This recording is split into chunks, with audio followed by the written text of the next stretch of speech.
So they've got a volume of trauma and a volume of traumatic memories that are, what I find is that it's not so much what happened to them anymore. It actually becomes a part of their identity when it's all they've ever known. And so if we have an experience that's an isolated experience, we can be like, that thing happened to me. But when something happens to you in those formative years over and over and over again, it's like, I'm disgusting. I'm worthless. There's something wrong with me. I'm unlovable. And it becomes those Their acts of what identity. someone else is doing becomes your identity. So for these women with trauma, it actually looks like a lot of belief work around their identity and shifting their subconscious beliefs around how they actually see themselves and perceive themselves. So it's a little bit, that process is a little bit longer, but even so, it's like a matter of one session a month over a few months, not Yeah. years. Yeah. So it Wow. is quite rapid. Yeah. Welcome to Conversations with Kristi.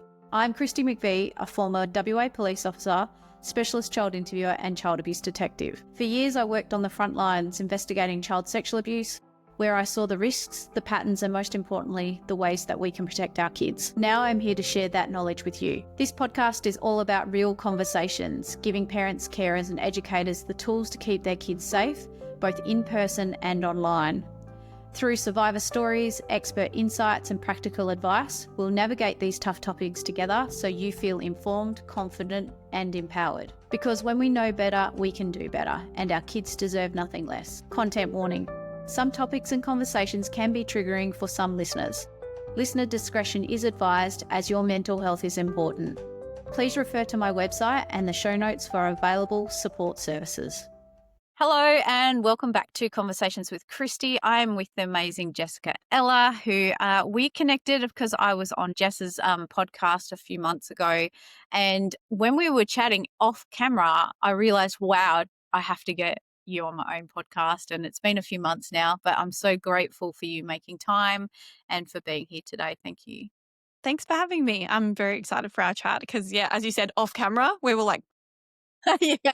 I was like, quick, we better press record. So, Jess, with regards to exactly what you're doing, and because you're in a very interesting space in this world that we are in, right? I don't want to tell people what you do. I want you to explain it yep.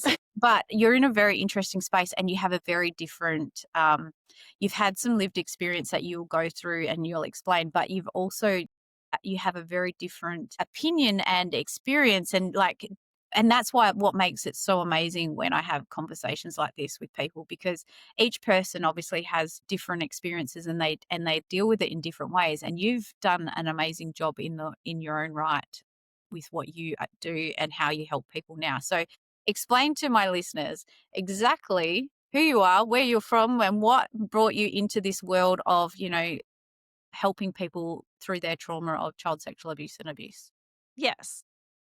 Thank you. So, yeah, I'm Jessica Ella and I do a number of different things at the moment. But yeah, basically through my own lived experience of sexual trauma with my father and my grandfather, I got into the healing world or the therapy world. I didn't go down the traditional route of psychology. I kind of looked at that a little bit too late not too late, but I'd already done a lot of studies. And by the time I looked at that, it was like, I'm not going to be able to actually use any of these methods that I want to use if I actually get registered, because a lot of them are like a little bit unorthodox, we'll say, but they work. And I knew that they worked because I had hundreds of examples of women with sexual trauma who were healing time and time again by using these methods. So I was working one-on-one with women with sexual trauma, not just sexual trauma, like a lot of just childhood trauma in general, emotional abuse, physical abuse, a lot of eating disorders, drug addiction, all variety of things. And it started out as just a passion project. I'd sold my last company and I was doing $50 sessions because it was just lighting me up. And within the first year, I think I saw nearly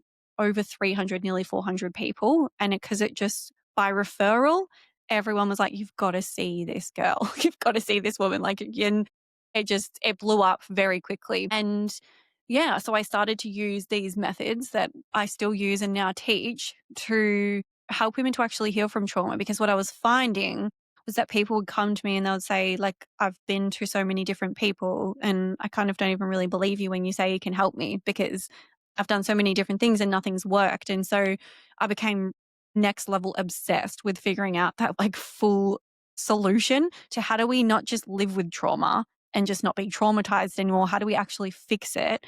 And and move on with life fully so that it's in the past, so that it doesn't affect us, our body, our mind, anything. So I created my own method after I'd studied for almost 10 years, created my method, started using it. It took off. And then, yeah, it kind of snowballed from there. And now I've got a clinic. So I teach other women who are in the field how to work with it. And then I've got my top therapist in like a clinic where I now send my like followers from Yeah, wow. Instagram and people, and they go to that clinic. Yeah. So it's been, and then obviously my mum and sister and I wrote the book, Secret or Yeah. Surprise. Yeah, an So amazing book, and I highly recommend it. We can talk more about that as we go, but that's how I kind of came into your world, really, because I think yeah, your mum might have reached out to me or followed me, and she did. yeah, she's so sweet, and then yeah, that's how I came into your world, and I started, seeing what you were doing and stuff like that, and I'm really intrigued by what you do. Actually, I like hugely intrigued. Yeah. It's pretty cool. It's very unique in that it works.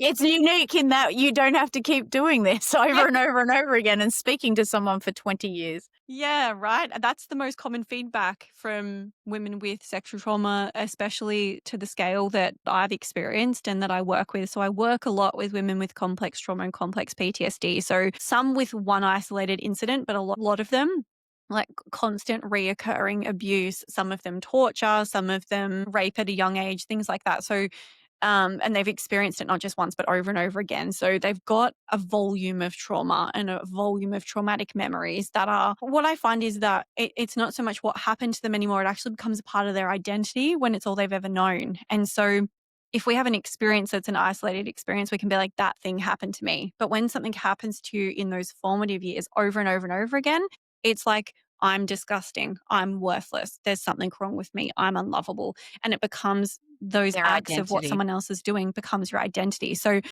for these women with trauma, it actually looks like a lot of belief work around their identity and shifting their subconscious beliefs around how they actually see themselves and perceive themselves. So it's a little bit, that process is a little bit longer, but even so, it's like a matter of one session a month over a few months, not Yeah. years. Yeah. So it Wow. is quite rapid. Yeah. That's pretty amazing.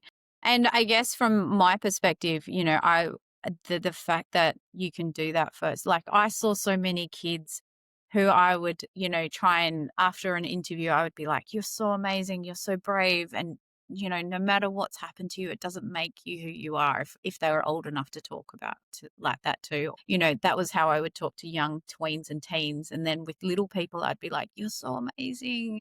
You're such a brave person. And it'd be all high fives so I can't wait to see how amazing you are when you grow up and stuff like that. And then that was how I was talking to kids because I didn't see them as like, unfortunately, a lot of people see someone with childhood trauma or child abuse, especially sexual abuse. They feel like, there's so much like shame, guilt, blame, disgust, how could that happen? And Yeah. and then, like for a lot of like in like your situation, in a lot of children's situations where it's been a long-term thing, like it's someone in their family, it's a parent or it's a grandparent or an uncle or whoever. When it is like that, it does leave a massive impact on their belief systems, especially. So, and then the other family members kind of like, and Yeah. I Push know my that away. it's yeah, Yeah. like, oh, we don't talk about it. Like, let's not talk about it. Let's not address it. Let's not. And so there's always this like bubble around this trauma that no Mhm. one wants to address, no one wants to talk about. And then as you age as a child and as an adult, you're like, well, this is a thing we don't talk about. This is a thing we don't deal with. Yep, and it adds to the shame. Like, they just carry all of the shame in that bubble on their own because no one else is talking to them about it, and so that's why if this is gonna sound really controversial, but sexual abuse itself, as in the act, is not the most traumatic part. The most traumatic part is carrying it and being really confused by it and not knowing what that is that's happening to you and why it's happening and why it feels so uncomfortable, and actually carrying the secret and then getting older and learning that's actually what it is and it's really wrong, but not knowing that what they did was wrong. You just think that you're wrong. And but if you don't have anyone to speak to like yourself, if they're not coming forward and they've not got someone saying, you're so brave and well done and I'm really proud of you and can't wait to see what you can do with your life, they're just carrying this narrative of like, I'm disgusting, something's wrong Wrong. with me. Yeah. Yeah. Well, I guess that it would be really good for people to understand how you got to this place, because you've made comment in the very beginning that, you know, you were sexually abused by your father and your grandfather. And so I guess to give some highlight on what happened to you, and then what led you down the path to this amazing practice that you have. Yeah. So I was sexually abused from as early as I can remember. The first memory is around 3.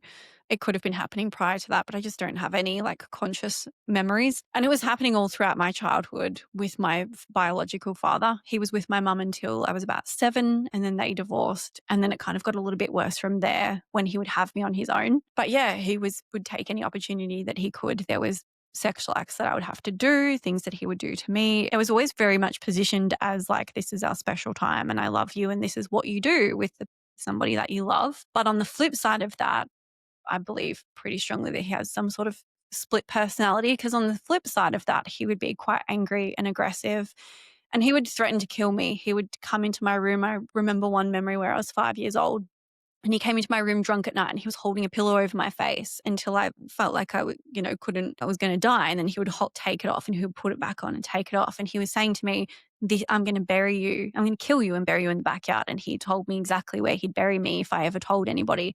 So there was like this really big divide from a young age of like, it's special and it's sacred and it's love. And that's what love is. And that's what you do with someone you love, but you can't tell anyone because you'll die.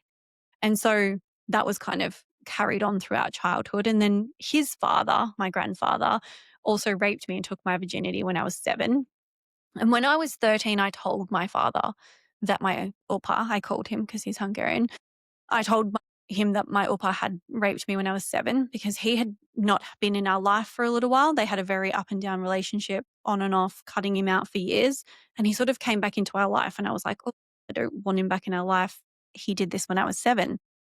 And instead of protecting me, they got together. He went and told his father that I'd told him, and they decided that I needed to be punished. I needed to be shown that I needed to be quiet. And they got together and tortured me quite sadistically, like things that I wouldn't even probably want to say on here because I feel like it would trigger people. And it's just like, just horrific, just not something that anyone should ever have to experience on top of everything else. But yeah, so then from that moment, it was very much like, if you tell anyone, like, they're going to torture you, you're going to die. Like, I thought that day that I was going to die. So I just really repressed it, pushed it down, and told myself that there was something wrong with me and I was disgusting. And I'd have all these flashbacks of these sexual things with my dad. And I'd just be like, oh, you're disgusting. If anyone knew that you were thinking about that and remembering those things, they would not love you, not want to be around you.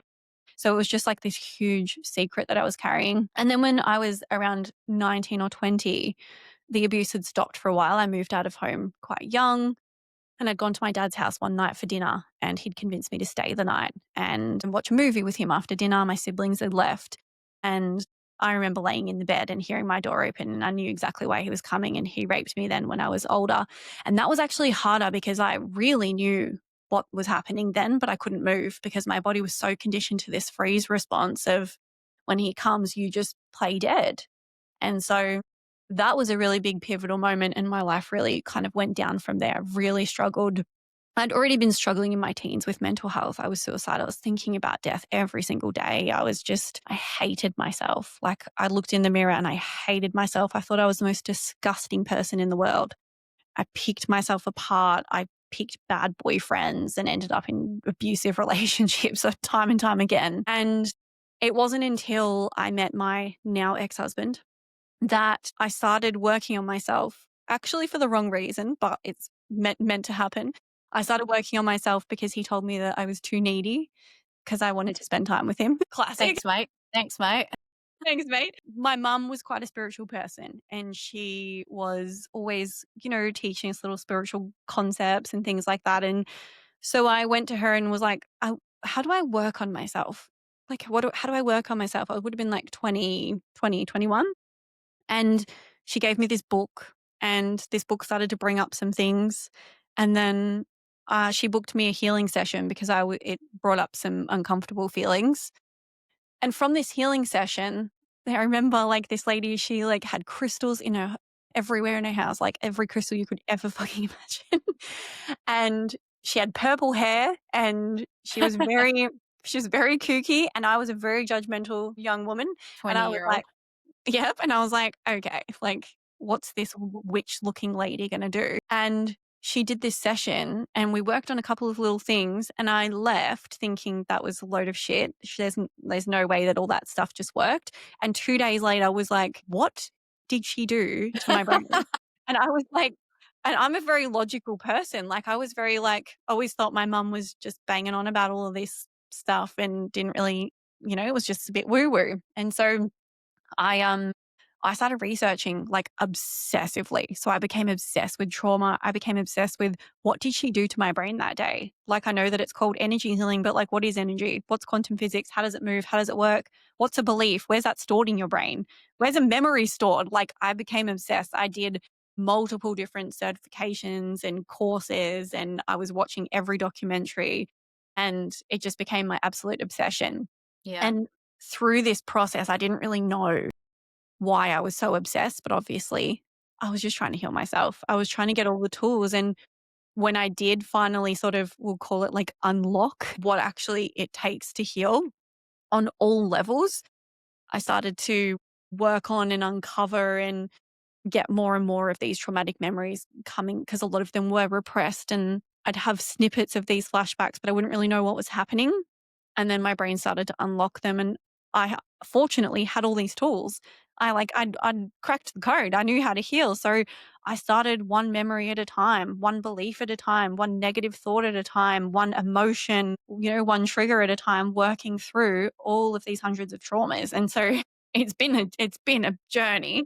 I'm I not going to bet. say it's easy when you've got a lot of trauma, but it's possible. And to the point now where I just told you all of that and there's nothing happening. Physical response, yeah. Nothing, like, it just doesn't even feel, it just happened. Yeah. I mean, and that takes a lot of energy and a lot of work. Like, that's not something that you did overnight. It's not something that you just click your fingers and it happens. It takes going deep and diving deep into the darks of the. Well, there's a whole lot of woo-woo sayings in this. The dark side of the soul and all of these other Yeah, things that we've all heard when we've gone to like into any of this. But it does take a lot of energy, and it takes like you need to want it. you do, and I've always had that part of, like, I remember when I first started healing from some of the bigger stuff, and I was reading on, like, Reddit chats and things like father-daughter sexual abuse, how do you heal from it? And everywhere that I read, it was like, it's not possible, you just learn how to Live exist with with it. it. It'll always affect you in some way, and I just had this part of my brain that was like, absolutely not. Yeah. Absolutely not having it. Not having it. I'll find a way. I will do it until I die. Like, I will find a way that we can heal from this so that it doesn't, because what happened to you then should not determine how your life is now. And I just refuse to believe that that could affect you for the rest of your life, and that was, that was all you could ever then experience. I was like, "No, I want it to be different." Yeah, and I guess from my perspective, I've seen victims of child sexual abuse in late adulthood, and like they've lived 40 years with these secrets and these feelings, and like, especially, men who in their middle age have like, not been able to have a full relationship with their children because of their sexual abuse, because they've struggled to like reconcile, or they've been scared about the fact that they might abuse their children because they've been told that their abuser was a victim of child sexual abuse. And, so like the fact is that it really does affect your whole life if you don't do what you need to do to get clear on it, right? And you said it yourself, the actual sexual acts aren't always the most traumatic part of it. It's everything around that Yeah. that that creates this basically this horrible feelings or beliefs, like values. You all of a sudden you're not sure who you are. It's dictated to you by your abuser. So, that's what a lot of, and I've heard that time and time again. You're not the first person to say that. That's good. It's, yeah, no, you're not. And I saw that in my own interviews and in my own experiences talking to victim survivors of the fact that, like the actual sexual abuse was easy to deal with, and the fact that no one believed them and no one listened to them and no one gave them the support they needed in the moment that they came forward or that they disclosed. I mean, in your case, you would have been petrified to say something. Yeah. You would Yeah. have been terrified. Now, I've got a few questions if you don't mind me asking them. Fire away. So you talk about the fact that obviously you share that, you know, you were tortured by your grandfather and your father when you told your father. Was your father still abusing you at that age? Not that I can recall, I don't think like, I hadn't really had any memories sort of from, like 12. So I don't think that he was. And what's interesting with that day too, what I, like, really took away from that memory was that, like, I had ran. It was the first time in my life where I was actually able to run. I opened the door and I saw them and I had a quick stock take of what was going on in the room and I ran, and normally I would freeze. And my father chased me and I remember him saying to me, like, "I'm so sorry. Like, I don't wanna do this to you. I'm really sorry, but I have to do this. You've got to come back into the room," and him dragging me back in. And then at moments throughout it, him saying, like, stop. I just remember him saying, "Stop, stop. You're going to kill her. Like, you need to stop. You're going to kill her." And being really concerned and like continually me begging to him and him being like, "I'm sorry, but I have to." And it Wow. just gave me this perspective and understanding of even as an adult, as like a fully grown, quite dangerous, scary man, to be honest. Like he's involved in things that he should not be involved in. A very feared man in my local area. And he was so afraid of his own dad, who was an old man now. So like that trauma really left an imprint of fear on him that was probably at that point just a perception. Like he could have probably taken his dad Yeah. on if he wanted to, but he was still Jeez. that little boy inside, afraid of his dad Yes. who had obviously abused him. So it Yes. gave me this understanding of like how we can still be that little boy or that little girl inside and feel completely powerless to somebody when we're not technically anymore. And that's what I've been able to take back. Like I can speak and, Yeah. there is a part of me that's like, he could come for me. He could kill me and that would be unfortunate. But like, Well, you can't live your life in that space, can you?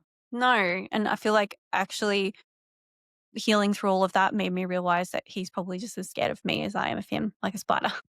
Yeah, right. It's so interesting that you put it that way because I think and my experience with, you know, offenders, child sexual abuse offenders, they are scared of their victims because even though, you know, they had the power in that relationship or in that situation or those all those incidences like where something's happened, they actually have a lot to fear because their freedom and their anonymity and their because I mean they're basically wearing a mask everywhere they go.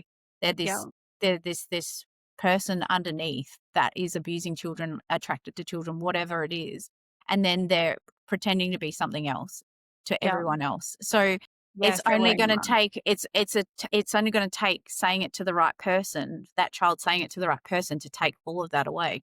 Yeah, and Technically, that's such a good narrative flip too. Like what I was just thinking when you said that was like, we feel powerless because they made us feel powerless, but we actually are the ones who hold the power because we have the secret that they want no one to know about. We have the power to speak up and to expose them for what they are. And that's what they're the most afraid of, actually having to even face that in themselves. So we think we're powerless, but we actually are the ones who hold the power.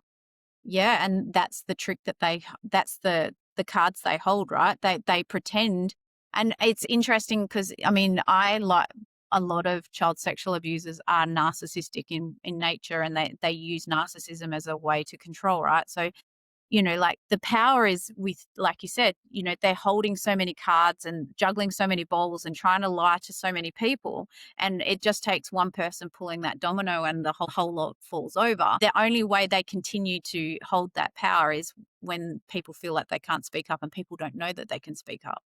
I mean, you know, I would have been, if I was in your situation, I wouldn't have been saying anything. No way, because you were Especially not to the terrified. world. Far out, man. Like, and my other question that I had was I know that your mum didn't know for a long time what was Mm. going on. You know, when she did find out or when it did come to light, what was that like for you? Told her I was 30 when I told her. So she said to me, she actually responded quite well. She said, "I find this so difficult to believe and wrap my head around, but I believe you. I 100% believe you, but this is like shocking and really difficult to to understand. She's like, "I knew he was bad." Like, she left him for many reasons. We talked about, like, profiling, like, he was addicted to porn, he was cheating all of the time, he was narcissistic, emotionally abusive, very physically abusive, domestic violence, like, he was this He was wearing all of the things. perfect He little was into profile. everything. Yeah, and she was like, "I knew he was a bad." This is a really Human. important message. "I knew he was a really bad person, but I thought he was a good dad because on the outside, he made it look like he was dad of the year, super dad, and that I was a shit mother, and he would say bad things to us about her. She's pathetic, she's weak, she doesn't love you, all of these things to sort of pit us against her. And then from the outside world, like, my dad was a very good-looking, charismatic man. He looked like, and he was then had this edge of being feared by certain people So in the was Ted community. Bundy. Yeah. Right? Like, if we wanna laugh about it, like, so was Ted Bundy, and that's why he was able to, like, lure in that, like, they're like that, what's that insect that lures in things looking pretty and then eats them? Yes. Yes. It's like, it's hard, like, this is brutal, but, like, it's harder to, convince people and be charismatic if you are hideous. Like, Or people you are have not bad gonna hygiene. people are not gonna trust you. Like, there's people that people look at and go, "Oh, they look like a pedophile." Actually, pedophiles don't look like what you think they look like. Pedophiles Yeah. often look very different. But so she was like, she said he put out this perception of, like, he was so protective of you guys, and he was really, like, was defensive and always had a big say in your child and things in your childhood, and he just, like, placed himself as dad of the year.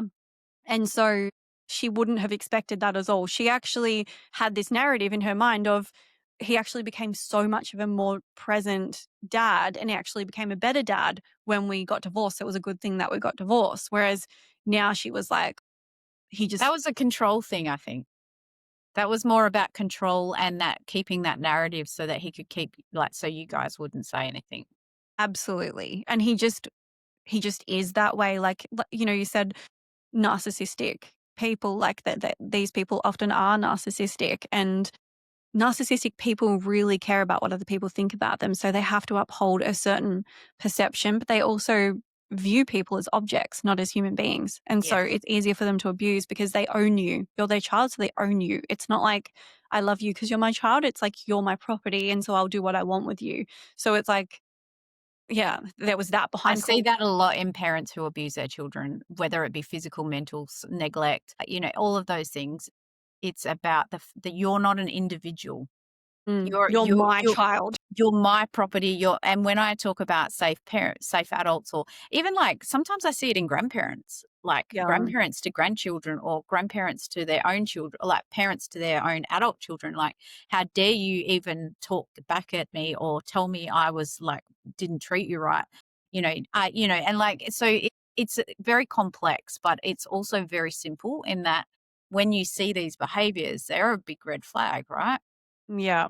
And I think as well, like, there's how they treated in the home, and then there's how they treated outside in Outside. public. And I often notice that people that I know, not just my father, but other people who are predators, who are sexually abusive to children, they are more concerned about the way that their children look to other people out in public than how their child's actually feeling. So they'll be like, "Don't do Yes. that. You're making me look like this. You're making Yes. me look like this." And that's, like, obviously not everyone who does that is a predator, but they're very focused on But they're on abusive no matter what, because if they're more concerned about what people see and perceive them as than their actual child's emotions and feelings, and they're putting it onto their child, there's some form of abuse and neglect going on. So 100%. I think, and it's interesting you bring that up, because one of the things that I teach in my presentations, especially to, like, professionals who work with children and they're dealing with, like, the parents, I'm like, when any parent disregards their child's feelings or disregards their child's well-being, doesn't want them to see a psychologist or get support, or, all of those things, then that is a massive red flag that there's some form of abuse going on in the background or neglect going on, because they don't want their child to be able to have a voice. Absolutely. My mum sent me to a psychologist when I was 9 because she was like, because I was having rage issues, anger No wonder. outbursts. No I don't wonder. know why. And my dad found out after a couple of sessions and, like, forbid me from going, cancelled Yep. it. She doesn't need that. She's not going to that. Took me out of it because he didn't want me to get that help. He didn't want me to potentially disclose to somebody. So people that are, 100% people, I have personal experience with that. That is a big red flag. Yeah, massive red flag. And also with that same thought, if it's because they try and it doesn't necessarily always mean child sexual abuse, but I see it a lot with family court, right? So if there's been some sort of emotional, psychological neglect, abuse in the family home with the mother or with the children, and it's going through family court and they block family court, they block any kind of support for the child. Like any person who's going through a divorce or a relationship needs help, needs support, needs someone to talk to, not necessarily their parents, because their parents aren't always going to be the right people, right? And they don't always react properly. So, but I see it all the time in family court that the one parent that is possibly the abuser is actually the one that's blocking any kind of support, and the family court go along with it. And Yeah. I'm like, how the fuck are we meant to, like, when do we stop caring about what kids need? But Yeah. anyway, that's a whole nother Oh, I was podcast just about to say, episode. don't even get me started on the court system. Don't even get me started. That's like, Let's not go that will make my there. blood boil. That's why we wrote the book, because I was like, what can we do to actually help that isn't me burning establishments to the ground? Don't worry, I don't say this very often, and because we do need them, but sometimes I'll be quoted as saying, I don't trust the police. And I was a police officer for 10 years. And that's not because, like, there's not great people trying to do their jobs and like all of that stuff, but it's because the systems aren't made to support people. They're not made to help people. And for some people, going through reporting their abuse and going through the court systems is what they need or think they need. And that is totally fine, but it's not always going to give you the outcome you want, or the resolution, or that feeling of, I have actually got justice, because there's no Yeah. justice in the justice system. It's a system. So No. yeah. Especially when, like, I find, like, especially when it's within the family, because there's, like, as we've talked about when you came on my podcast, like, there's so many barriers to a child actually making that statement and testifying against a parent or a grandparent. And it just, the whole case just relies on a system that doesn't really work for, like, family. Yes. Intrafamilial, yeah. I actually was on I did some training earlier in the week, and it was for lawyers, right? So it was family court lawyers, and it was with the Martine Powell, who is the leading expert in Australia on child interviewing. So she's the leading expert. She's who I learned off of, like, her program, her thing. And she was saying that, and then they had an American guy on who was talking about why children recant, so take back their disclosure.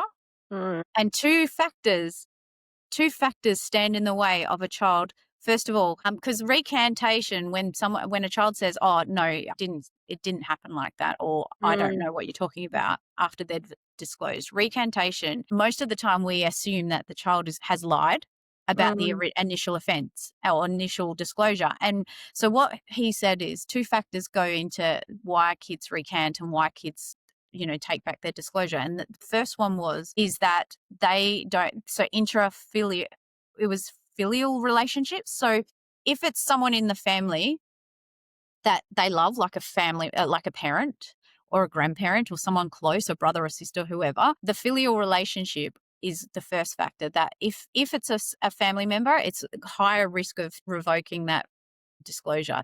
The second one was their relationship with their mother, their most supportive person. So if the mother isn't supportive of the child when they give the disclosure and doesn't support the child, there's more likelihood of being revoked and taken back.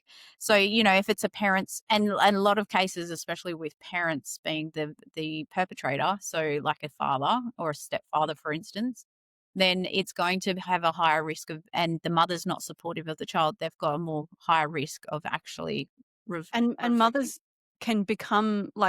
can find it difficult and not even realize that they're doing it, but not be supportive in those situations, because the chance of that mother being in a relationship with that father or stepfather that is also abusive, where they feel trapped and they actually can't leave and their survival depends on this person, Yeah. It's like Big, big factor. their brain can't comprehend that that could be true, because then they'd have to do something like leave that person, and then that could, like, so the Seen that a lot. brain just shuts out that information, and they're not meaning to be not supportive, but it comes out that way. But yeah, But yeah. definitely, like, the parental abuse, like, people say to me, "What do you wish someone had have said to you back then?" And, like, we wrote the book from the perspective of, I was like, "Okay, here's everything I would have needed to know." Like, all my objections would have been like, "What's gonna happen to him?" But I love him, but everyone's like, "What could someone say to you for you to come forward?" And it's like, "Nothing. I loved him and I didn't want him to go to jail." I know. And I've heard that time and time And I again. was terrified of him.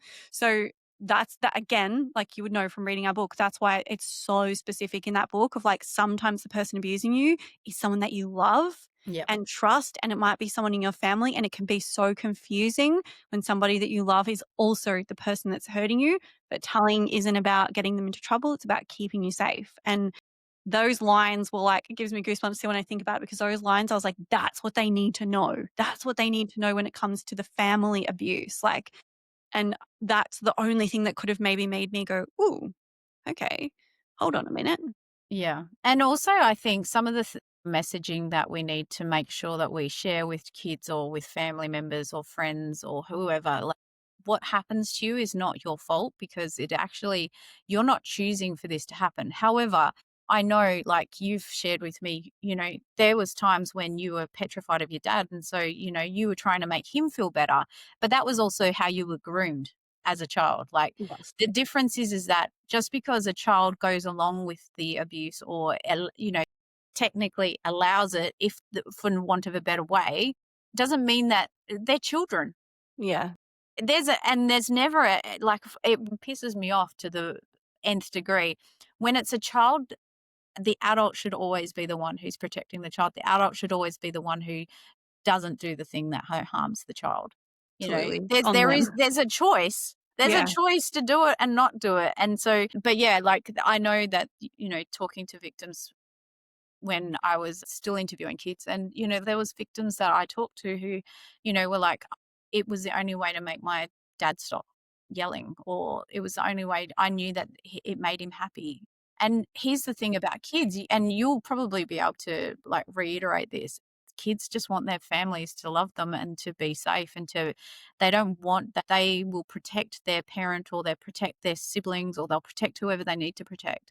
And if that means putting themselves, their bodies and their lives in front of the other person, then they will. And it's not even a want, it's like a need. It's like, we require this person for survival. Like, they're our caregiver. We need them to survive. They look after us. They meet all of our, like, human needs for, shelter and food and water and everything. I'm not going to go against this person, because then I'm going to risk my life and my actual survival. Even if they're not threatening it, there's this unconscious knowing of, like, I need this person to survive. They're my whole world. And so I'm going to protect them at all costs. And I think that's where, when I read the book to my boys, I say to them, "What do you think would happen to somebody who does that?" And they're like, "They'll go to jail." I'm like, "Yeah, they would. But also, like, the person, like, you can choose what you want to happen to them. You can choose what you want to happen to them. And if you don't want to make a statement, you don't have to make a statement. You can just stop seeing that person, or you can." And I described to them different scenarios of what could happen if that was to happen, because I know that for me, I knew very early that my dad would go to jail. So it was like, I'm not going to lose my dad. So I'm not going to tell. But if someone had said to me, "Oh yeah, did you know that pedophiles, actually, there's like a help program and they go away and they get better," and Yeah. like, if someone had said that to me, I would have been like, that could be a good option. So Yeah. we've got to think about, like, what their fear is. But Yeah. yeah, it's definitely. And not every child wants to, like, been on social saying this. Not every victim wanted as a child. Sometimes, as an adult, you go through adult and you start thinking from an adult perspective. But as a child, most children just want it to stop. They don't want that person cut out of their life. They're afraid of losing them. So, Yeah. but they I want the. mean, Yeah. it's hard to, you've probably done the work, and we'll go on to what you do now, and how you how you program and how you help people. But I guess from the perspective of like the child mind is that they just want them to get help or just want them to stop. They just want to be their loving parent, because all Is what all love. most people want is love, right? Yeah.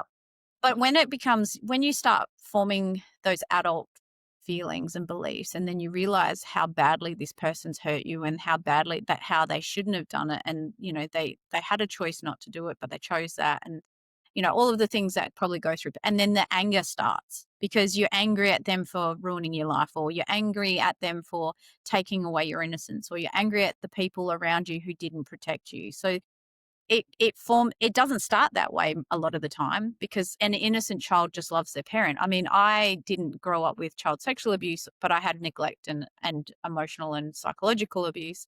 And I just loved my parents and I just wanted them to love me.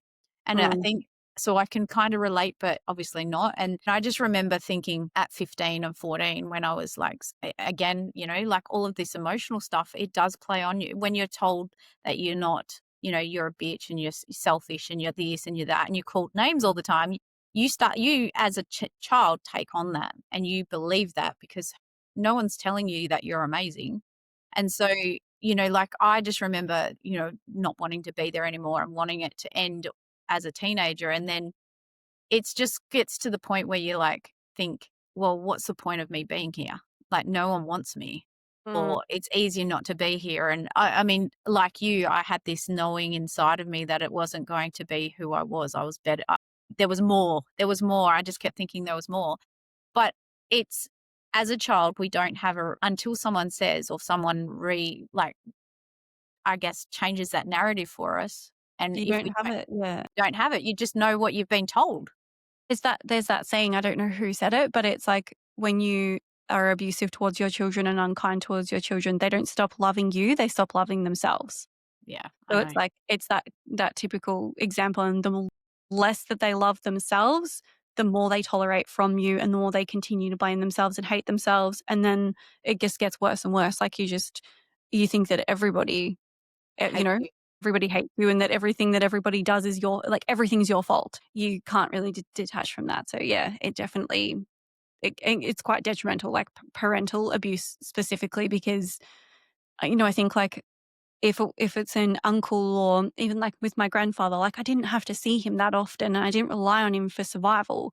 Whereas I find that a lot of the people that I work with, that it is the most complex to sort of untangle is when it was a parent who they couldn't escape and who they relied on for survival. It's like betrayal trauma. It's the most ultimate betrayal.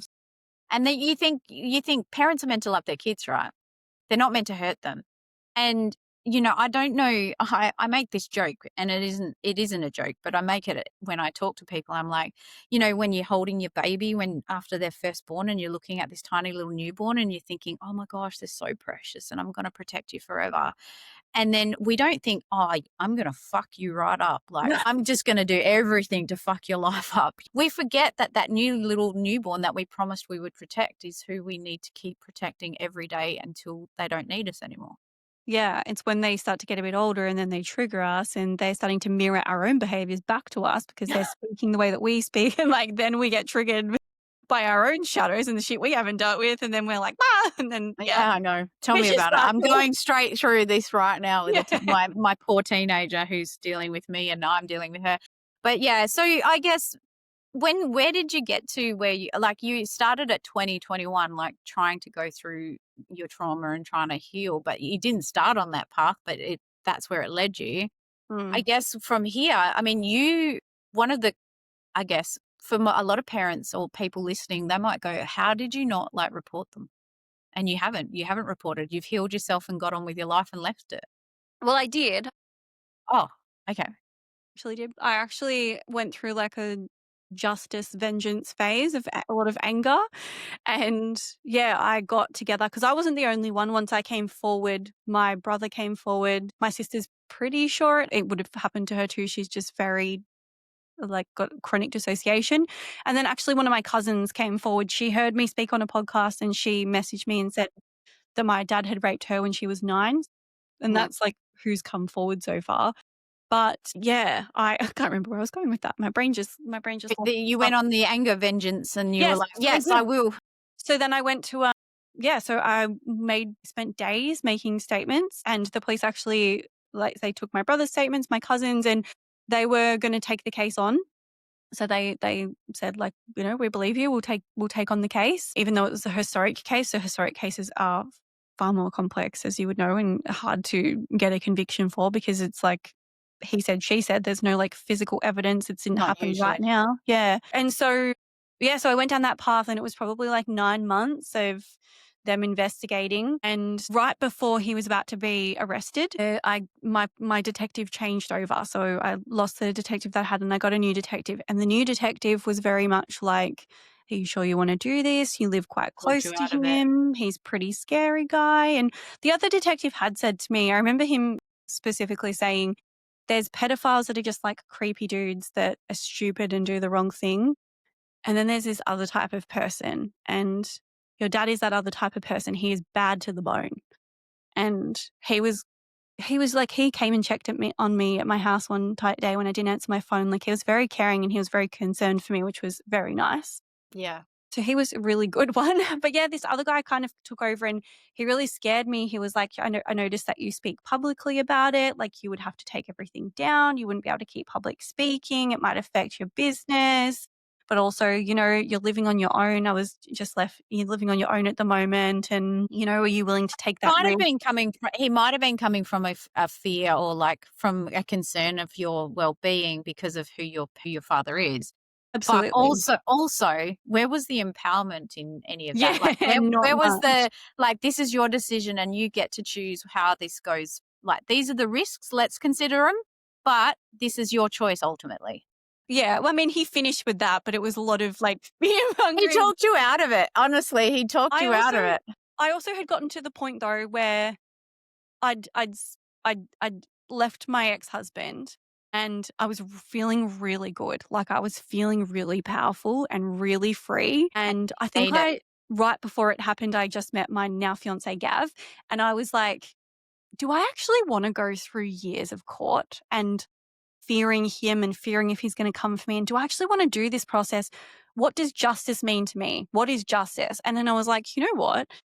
I've healed. I help other people around the world. I'm one of the very few people that speaks publicly about father-daughter sexual abuse. And so I'm having conversations with women all around the world, and I'm getting to help them and guide them.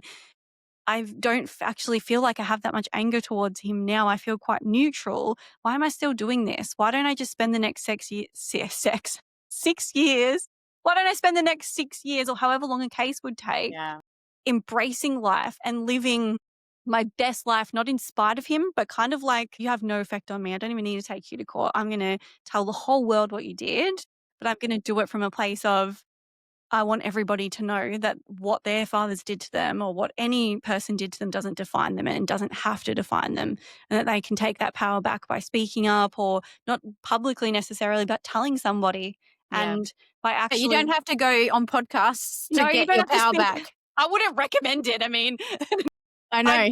it is good. Like, it is good sometimes, but it is like, it's a big thing as well, because there is an element always of, it's still a part of your life. Like, I could have just gone on my merry way, and helped heal women with Without. low self-confidence, or like, I could have just gone in a different direction and had nothing to do with it. But I felt this pull of like, I kind of want to go back for all those women that just have no idea that it's actually possible to heal, not just from father-daughter abuse, but sexual abuse in Any general, abuse. because it's everywhere, and Yep. so It many is women are carrying it. Yeah, and the messaging is like, oh, it's really shameful. It's a lot. It's really hard to heal. Like, you'll always have these issues, and it's like, you actually don't have to. You actually don't.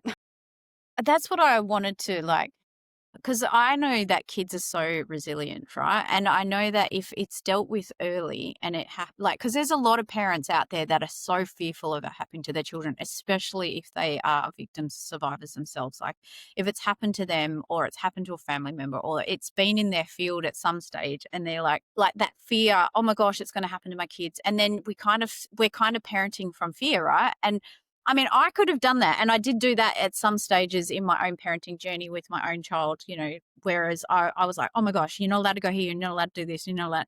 But when I had the tools and I had the the clarity to go, yes, it happens a lot, but there's so many things that we can put in place so it doesn't happen. There's so many things that we can teach our kids so it doesn't happen.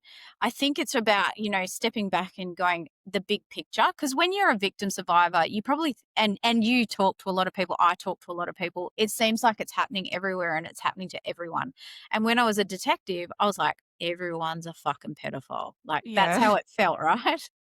They're Yeah. not. When I left, I was like, actually, there's a lot of good people out in the world. Stop Yeah. thinking everyone's a There's pedophile. some of those too. There's a lot, but there's also a lot more that aren't. And so I think from my perspective, and one thing I wanted to talk about was like parenting from like, so that we don't parent from that fearful space of like, it's going to happen to my kids. Because even Mm. if it does, we can't promise that it won't happen to our children. There's no You can never promises. know. No, No, you can never know 100%. And that's what I think I said to you before we started recording is like, I think what I want people to know as well is that it feels like the worst thing that could ever happen to you if you haven't healed your own trauma, because it's the biggest thing that's happened and it's scary and you're still carrying all that pain. But once you heal it and you know that it can be healed, that fear response gets turned down a little bit because it's like, okay, it might happen to my kids. I'm going to do everything I can to try and prevent it. But if it does, I know that it can be fixed. Because the thing that really makes us so afraid is that we think it's a life sentence. We think if that happens to my child, they're never going to recover. They're going to become suicidal. It's going to ruin their whole life. And so if we heal it in ourselves and we find evidence that it's possible to heal it, it's like we're giving ourselves a little bit of like control back over something that feels completely out of control, because really, no matter how careful you are, it it can happen. And it it can might not happen. be a parent, or it might not be a grandparent or a family member. It could be another child in the playground. It could be another child Exactly. that they're dating when they're a tween or teen. It could be it like the statistics show that, it's 1 in 3 girls, 1 in 5 boys, up to 50% of peer-to-peer or child-on-child abuse. But we can also do a lot to help mitigate, reduce harm. And then if it happens, there's a lot we can do just within ourselves and in our families to make sure that it's not a lasting effect and it doesn't affect the rest of their life. And I think that starts with understanding what trauma actually is, like not just sexual trauma, but what a trauma actually is at a base level, so that you can actually understand, oh, it's actually, there's a method to healing a trauma. A trauma is an open memory. So it's like, if you think about like memories where you're like, oh yeah, I went to I don't know why this came to my mind, but like Luna Park when I was 7 and we went on this ride, like you think about it and you know that that happened in the past because you're like referencing it. And that's a closed off explicit memory that's stored in a certain part of your brain. Whereas trauma is, I like to call it like an open memory. So Mhm. when it's activated, when you're triggered into remembering that moment, sometimes you don't even have to consciously remember the moment either. It might just be that you're feeling a certain way and you don't know why, but it's open. And so what it means is that it's like an open wound. And every time you think about it, those emotions and those feelings and those responses come back up, because it's not closed off. And your brain doesn't actually know that that happened then and that this is now. And so the It way doesn't that know I, the difference. no, it doesn't know the difference, because the timekeeper part of your brain in your prefrontal cortex actually goes offline when you're triggered.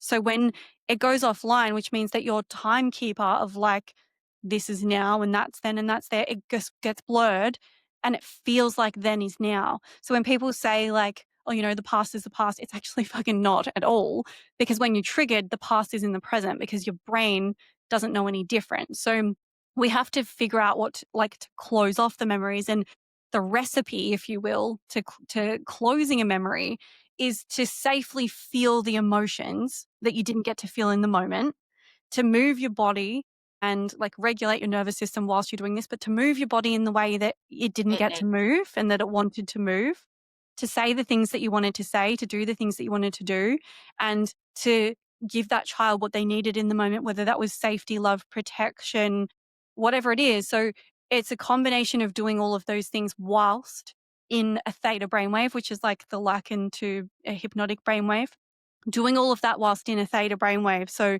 saying the words you need to say, moving the body the way that needs to go. You do all of that together and you take the child, you come in as your adult self and you take that child out of that moment or out of that memory and you take them to a safe place and you say to them all the beautiful things that you say to children that come to you, and you say, you're protected now and I'm here for you and I love you and I'm going to look after you and you're all the things. 2 days later, 2 days to 2 weeks later, they can think about that memory and they have no reaction to it. And you don't have to work on each memory multiple times, just once per Yeah. memory if you do it right. The And right so recipe. the right recipe, and then it's explicit. It's moved from implicit, meaning that it's in your body and it's in a like sensory reaction, to explicit. And the definition there is like an implicit memory is the day you learned to ride a is the sorry, an explicit memory is the day you learned to ride a bike. An implicit memory is the memory in your body that allows you to jump on a bike today and ride it without thinking. Trauma is implicit, which means that often we don't have this like visual of what the trauma was. Like, we're not having flashbacks all the time, but we hear a certain word or go to a certain place and our body reacts as if we're back in Yeah. that moment. Once you do that and you fix that memory and you store it away as explicit, you can go to a place that used to trigger you and you're like, oh, this is where that thing happened. And Yeah. you can still There's no recall it. physical response. No physical response. And actually what's really interesting is a lot of the time people will feel when they revisit it, they will feel the way that they felt that we implanted in the session. So if they felt protected and safe and loved, they'll feel those feelings when they recall it. So it's really powerful. And It's massively powerful.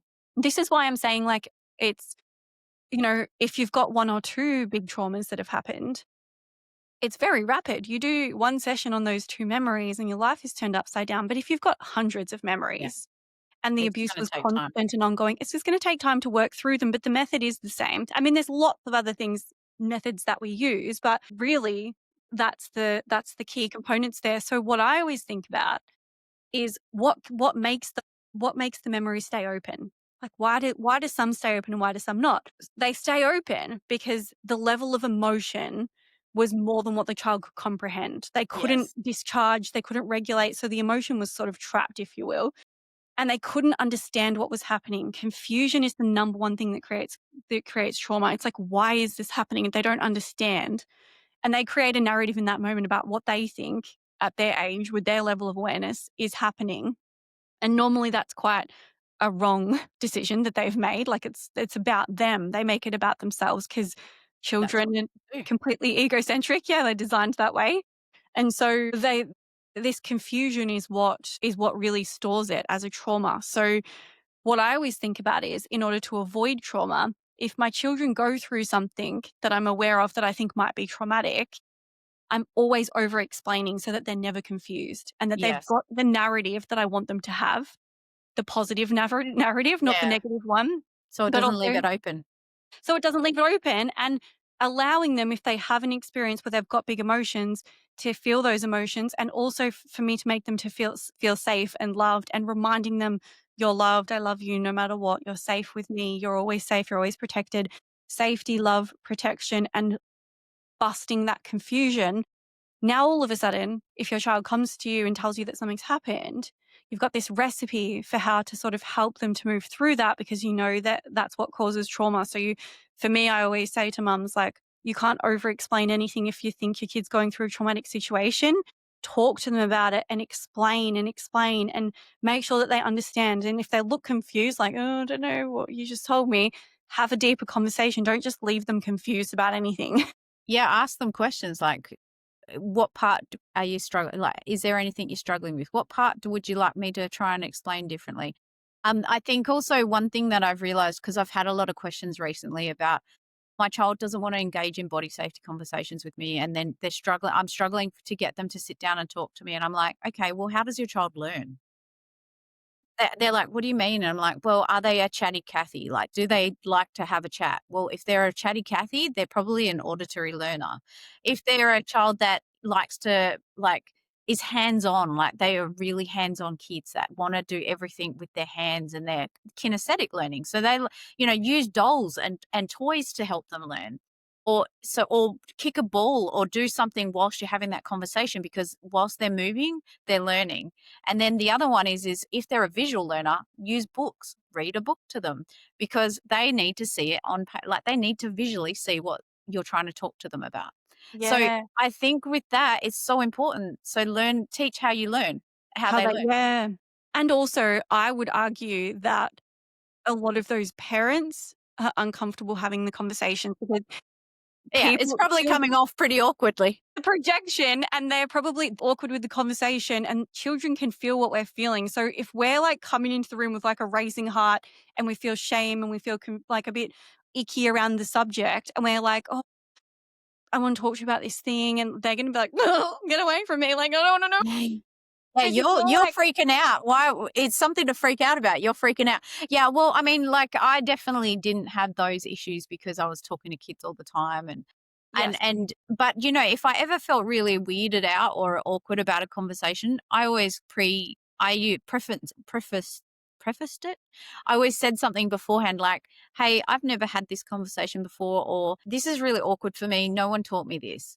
And Yeah. just like letting you know that I might be a bit fumbly, but we'll get there in the end. Like if you need to, correct me on anything, or if I thought I'd stuffed it up, I'd be like, "Hey, I think I fucked up," like, or I think I stuffed up. Like I Yeah. should have talked to you about this before this. And I mean, I use the F word now with my daughter because that's like her Age age appropriate. group.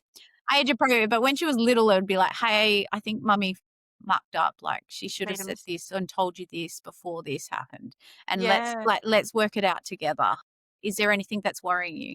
And I think that's the truth. Like you're right. If we're awkward and we're giving off those energy that we don't really know what to say and like Go who for knows it. what to say? It's not a manual. We haven't got Well, a I think manual. yeah. I mean, it's getting you saying what you feel comfortable saying too, so that it's delivered in a comfortable way. Like we say on the website, and like when people purchase the book, like read it a couple of times yourself, so that when it gets to a bit of uncomfortable parts, you kind of just read it like the rest of the book, not uncomfortable. And I had to do the same thing because my son's 9, nearly 10, and I bought a book about like the secret boys business, and I opened it, and to be honest, I was like, my dear Lord. I was like, so many dicks in here and so many like transition of what the penis is going to look like. And like, just, Cool is it we got books like that? yeah, it's so cool. We've got books like that, but I had to like really like get comfortable with the pages so that I was able to, and now like he's so awkward and he doesn't want to read it, but I I can sort bet you any money if it's in his room, he'll be looking at it Well, later when very you're not quick around. through, yeah. He told me, he was like, "I looked at it, Mum, it's got so many dicks in it." That's where I got it from. But yeah, he was but like I was like, "Yeah, and you've got one too. Like, that's normal. Yeah, That's what's gonna happen to it. Like it's that's just how it goes." And normal. even sex conversations, even my son the other day came home and said, "Mum, I've got a boyfriend."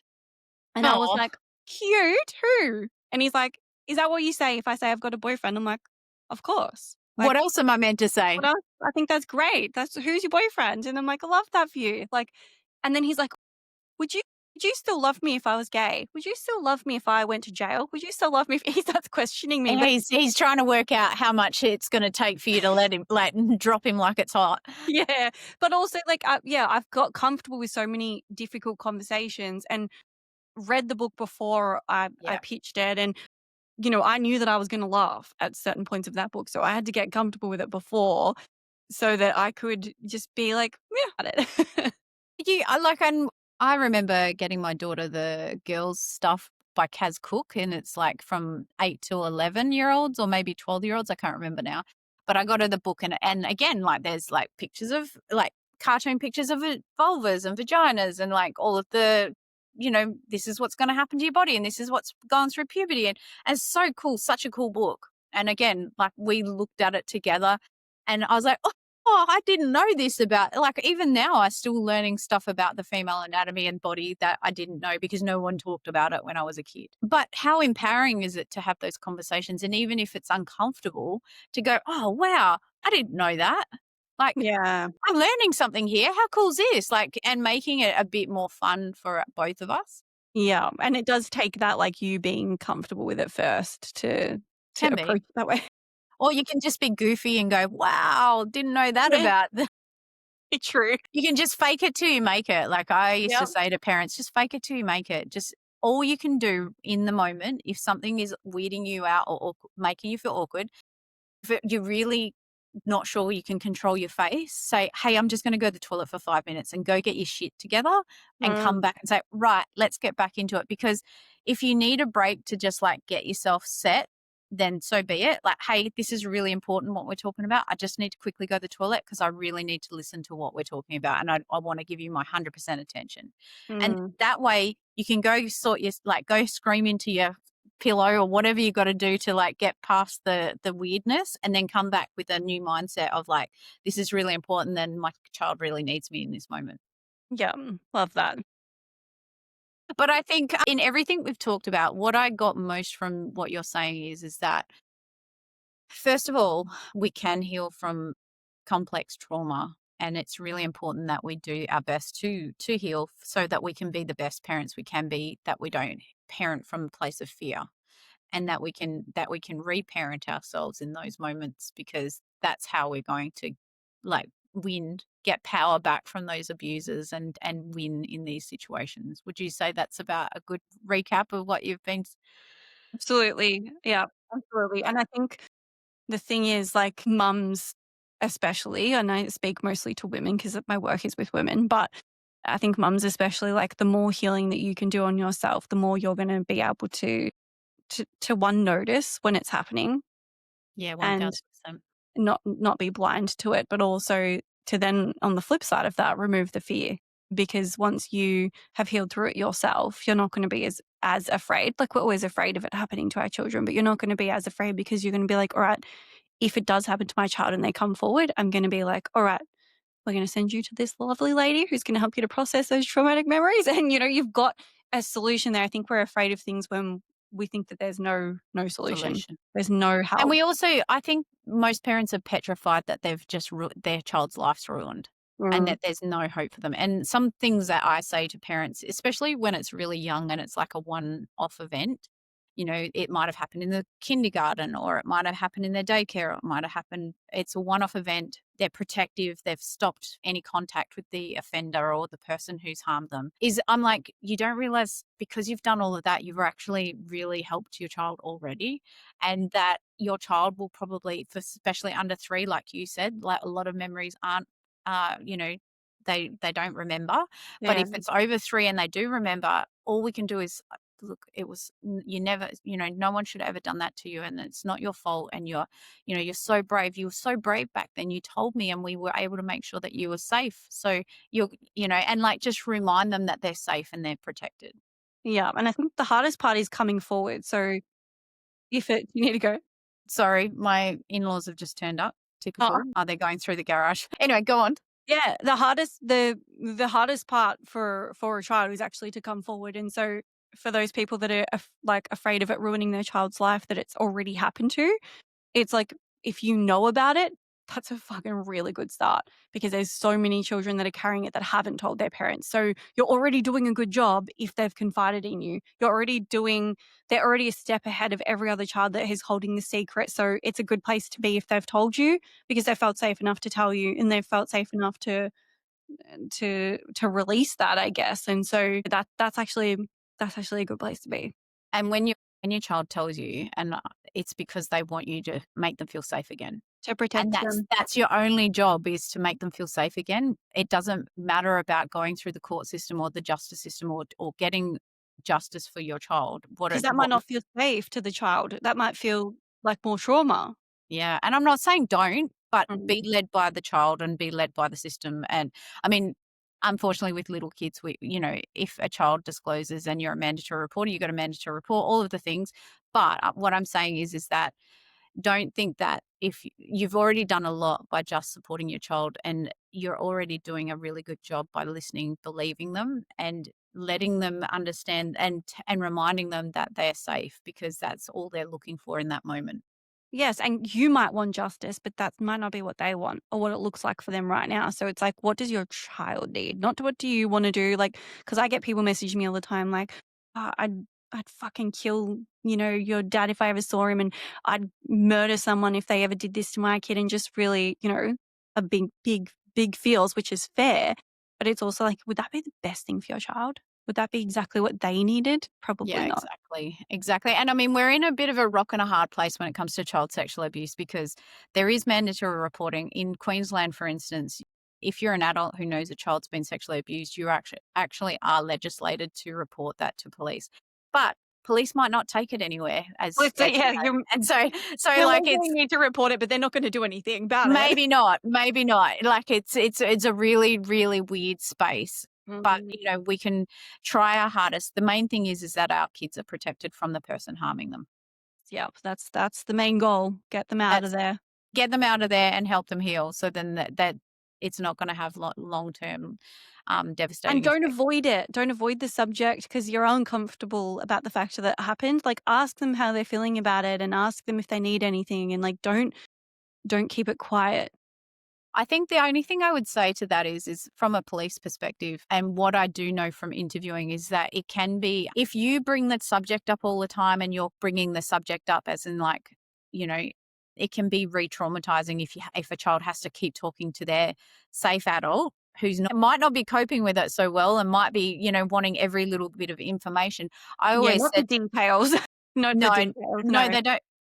I always used to say to parents, if the child brings it up, and you know, let them have their let them talk about it because that's the point of supporting them, but don't go and say, well, tell me again how this happened and tell me No, again what they did and tell me unfortunately when parents are triggered by what's happened to their own child they can do. So it's really important that we come from a place of where our whole purpose is to support our child through that.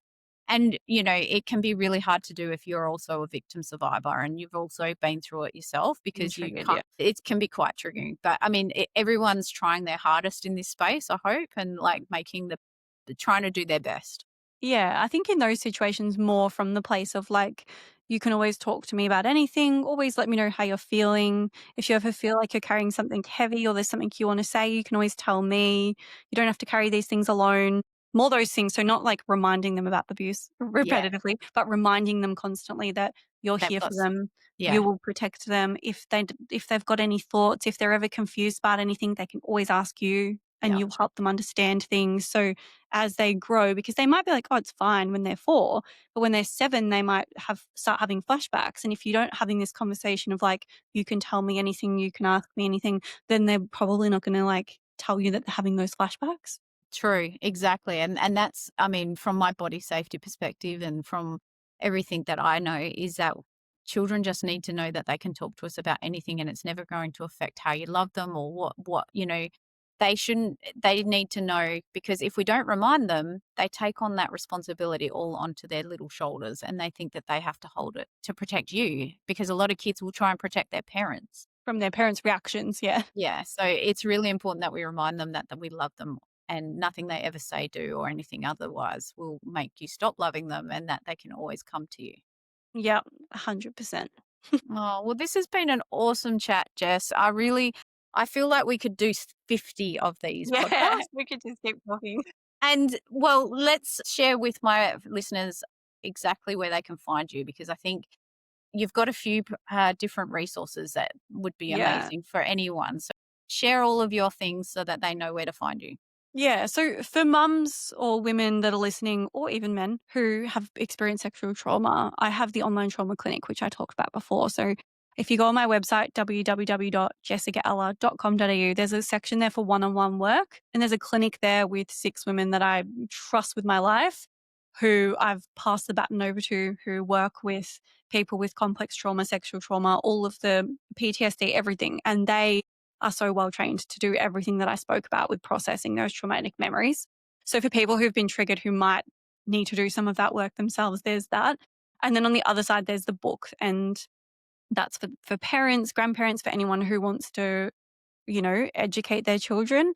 And the book is www.secretorsurprise.com.au. And the name of the book is Secret or Surprise. And that's been a really important one. Like, that was a really powerful one to write. That is it's a very, I don't know, you've read it, so you'll be able to help with that. I But love I it. think we've aged it from like 4 plus. It's got Australian animals. It's very bright and colourful.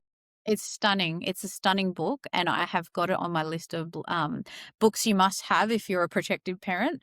And also, I've been recommending it to childcare and early childhood Thank you. education centres and stuff because I think it's a really important book to have in your library.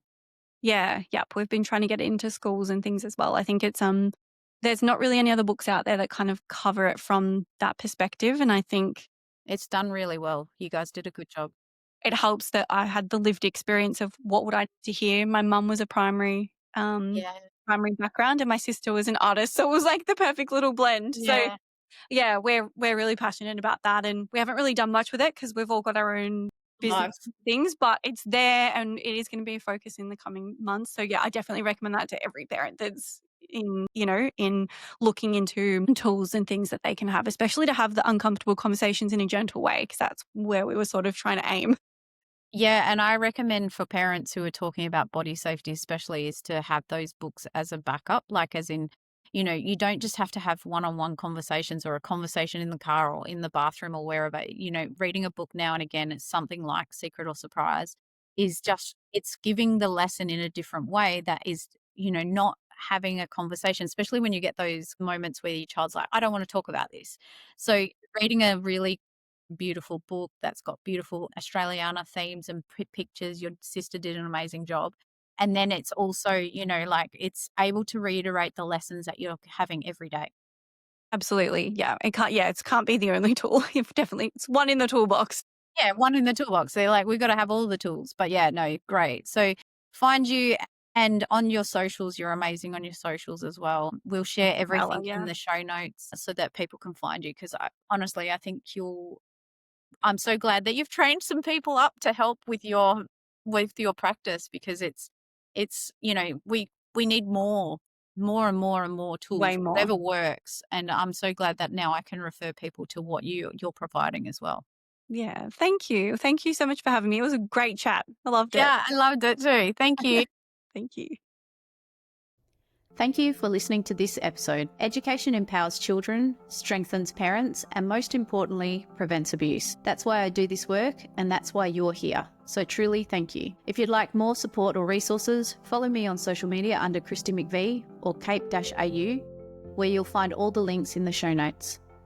You can also grab a copy of my book, Operation KidSafe, A Detective's Guide to Child Abuse Prevention, at www.cape, where you'll find further resources and self-paced courses to help you in this journey of protecting your kids. If you found this episode valuable, please take a moment to leave a review or share it with someone important. Your support helps more parents and caregivers discover this important information and take action to keep kids safe. Check the show notes for extra links and support. And most importantly, thank you for showing up and taking action to protect your kids. See you next time.